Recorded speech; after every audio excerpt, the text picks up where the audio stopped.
IPL 2024টা কিন্তু কলকাতা দুর্দান্তভাবে dominate করেছে এবং সেইভাবেই কিন্তু তারা যোগ্য দল হিসাবে চ্যাম্পিয়ন হয়েছে। কিন্তু এই চ্যাম্পিয়ন দলটাকে 2025-এ কি আর দেখা যাবে?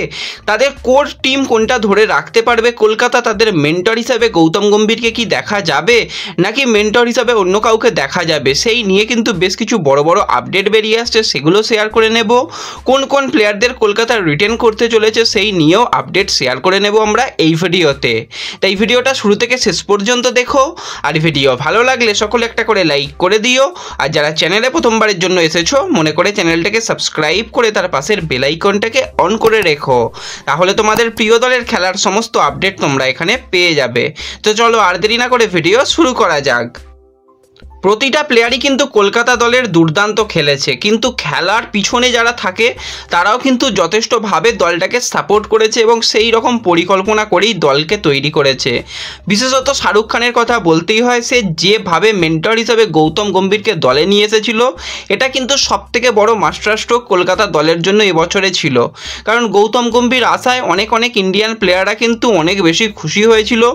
দল চ্যাম্পিয়ন হওয়ার পর নীতিশ রানা সেটাই কিন্তু ইন্টারভিউতে জানিয়েছিল যে যখন আমরা প্রথম শুনেছিলাম যে আমাদের মেন্টর হিসাবে গৌতম গম্ভীর স্যার আসছে, আমরা তখন অনেক খুশি হয়েছিলাম এবং আমি খুশি হয়ে গৌতম স্যারকে মেসেজ করেছিলাম এবং গৌতম স্যার বলেছিল অবশ্যই আমিও সেদিন খুশি হব যেদিন দলকে চ্যাম্পিয়ন করতে পারবো। তো চ্যাম্পিয়ন হয়ে আমরা খুবই খুশি। তো দলের যে একটা মনোভাব, সেই মনোভাবটাকে কিন্তু পাল্টে দিয়েছিল গৌতম গম্ভীর। কিন্তু এবার গৌতম গম্ভীরকে আদৌ কি আমরা আর পরের বছর থেকে কলকাতা দলের সঙ্গে যুক্ত থাকতে দেখবো? এটা হচ্ছে একটা বড় এখন প্রশ্নের ব্যাপার। কারণ কালকেই ক্রিকবাজের তরফ থেকে মোটামুটি জানানো হয়েছে যে ভারতীয় দলের পরবর্তী কোচ হিসাবে গৌতম গম্ভীরকে নির্বাচন করার সম্ভাবনা 95%-এর উপরে রয়েছে।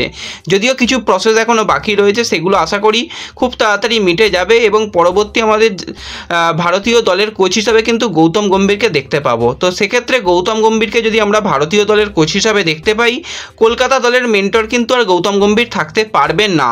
তো অবশ্যই দেশ সবার আগে, ফ্র্যাঞ্চাইজি ক্রিকেটের উপরে কিন্তু দেশ, আশা করি গৌতম গম্ভীর দেশের জন্য কিন্তু কাজ করবে। তো সেক্ষেত্রে একটুখানি সমস্যায় তো পড়তে হবে কলকাতাকে। সেই জায়গায় আবার নতুন মেন্টর, নতুন করে পরিকল্পনা করতে হবে কলকাতা দলকে।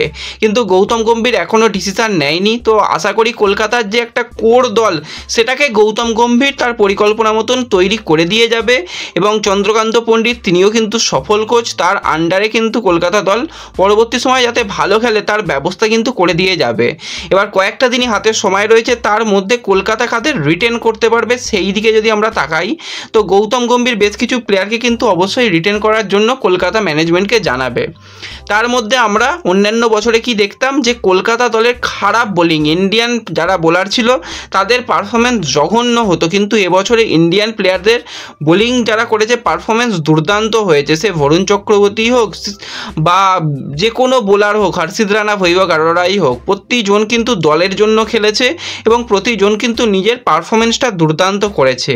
তো সেই জায়গায় অবশ্যই কলকাতার উচিত এই যে বোলিং অ্যাটাক, সেখান থেকে ভালো ভালো প্লেয়ারদের রাখা। তার মধ্যে কলকাতা যে প্লেয়ারটাকে রিটেন করতে পারে সেটা আর অন্য কেউ নয়, হর্ষিত রানা। যেভাবে ডমিনেট করেছে পুরো টুর্নামেন্ট জুড়ে, মানে চাপের মুহূর্তে এসে কিন্তু ভালো বল করেছে, সেই জায়গায় কিন্তু হর্ষিত রানাকে অবশ্যই কলকাতা ম্যানেজমেন্টের উচিত রিটেন করা। গৌতম গম্ভীর কিন্তু এই প্লেয়ারকে রিটেন করার জন্য ম্যানেজমেন্টের কাছে অবশ্যই একটা প্রস্তাব রাখবে।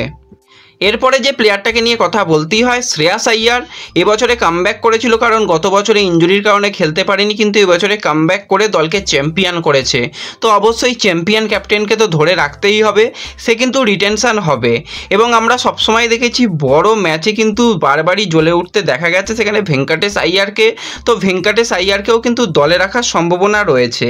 এবং রিঙ্কু সিং, সে কিন্তু লাস্ট ইন্টারভিউতে জানিয়েছে যে আমি যে পরিমাণ কলকাতাতে টাকা পাই সেই টাকাটাই আমার কাছে অনেক। আগে তো আমি ছোটোবেলায় 5-10 টাকাতেই খুশি থাকতাম, এখন যে টাকা পাচ্ছি আমি তাতেই খুশি। তো কলকাতা যদি শেষ রিটেনশন অপশান হিসাবে যদি অবশ্যই রিঙ্কু সিংকে রাখে, সেক্ষেত্রে অবাক হওয়ার কিছু নেই, রিঙ্কু সিংকে অবশ্যই ধরে রাখতে হবে। তা না হলে কিন্তু যে কোনো দল রিঙ্কু সিংকে টার্গেট করবে সেটা আমরা বুঝতেই পারবো পরবর্তী সময়। তো রিঙ্কু সিংকে ধরে রাখা দরকার। এবার হচ্ছে কলকাতা দলের ওপেনারে কিন্তু অন্যান্য বছরে খুব একটা ভালো কেউ স্টার্ট দিতে পারতো না, তো সেই জায়গাতেই কিন্তু এবছরে বছরে দুর্দান্ত স্টার্ট দিতে দেখা গেছে ফিল সল্টকে। এবার ফিল সল্টকে যে টাকায় রাখা হয়েছিল সেই টাকায় হয়তো কলকাতা রাখতে পারবে না।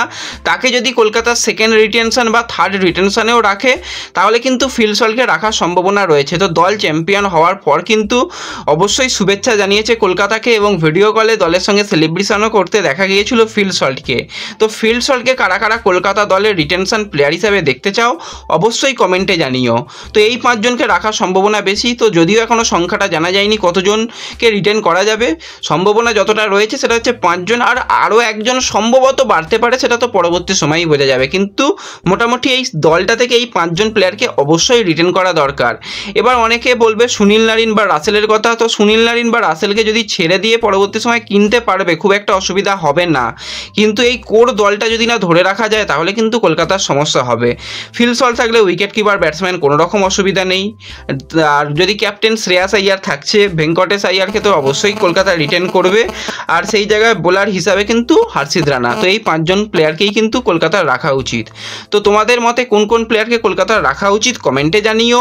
আর ভিডিও ভালো লাগলে ভিডিওতে লাইক করে দিও। চ্যানেলে প্রথমবার এলে মনে করে চ্যানেলটাকে সাবস্ক্রাইব করে দিও। ফেসবুক পেজ থেকে ভিডিও দেখলে ফেসবুক পেজটাকে ফলো করে নিও এবং ভিডিও একটু সকলের সঙ্গে শেয়ার করে দিও। তো দেখা হচ্ছে পরবর্তী ভিডিওতে। ধন্যবাদ।